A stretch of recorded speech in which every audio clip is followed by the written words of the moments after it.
All right, welcome back. So brand new documents involving the late sex offender Jeffrey Epstein now in public. The newest batch has stunning allegations involving former presidents Bill Clinton and Donald Trump. Accuser Sarah Ransom alleges that sex tapes were made of her friend with Bill Clinton, Prince Andrew, and the British business magnate Richard Branson. She also claims her friend had sexual relations with Trump on, quote, regular occasions at Epstein's New York home.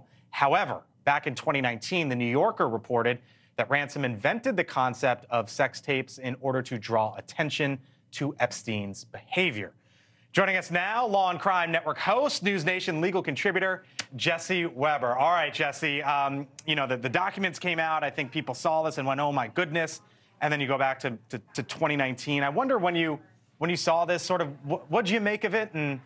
And where do you go from here with all of this, given all the circumstances? Well, you have to understand, for me, I've been following this case for a while, so a lot of this is not new to me. I knew who Sarah Ransom was. There were certain details of this I knew before. Some of these names were redacted. They're now being released now. But for the general public who hasn't been following the Epstein case, they see the flashy headlines. Oh, my goodness, sex tapes, now the sexual proclivities of Donald Trump. But when you really read the documents, and you read the email exchanges, and you see this is somebody who said she invented these tapes and actually retracted her comments to the New York Post, who she was originally pitching these stories to.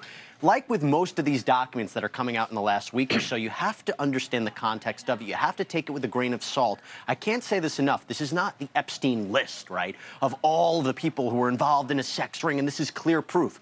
These are a series of documents that were in a defamation lawsuit between Ghislaine Maxwell and one of the Jeffrey Epstein accusers, Virginia Giuffre. So everything you're seeing here, you have to understand what it's about. These were two sides that each side was saying the other one was a liar. So everything we're looking at, you have to be careful about.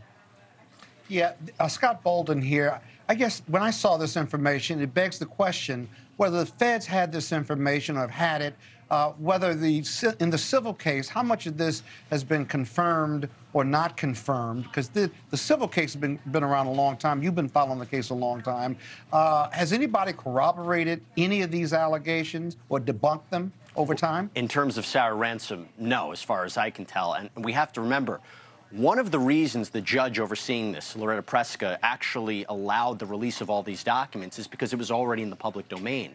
We already knew about this. If somebody's rights were about to be jeopardized or there was an ongoing criminal investigation, we would not be talking about this right now. So the fact that we're seeing this is, you know, it's illuminating. It's definitely crystallizing a lot of the context, but I don't know if it adds anything new to the overall conversation about Jeffrey Epstein.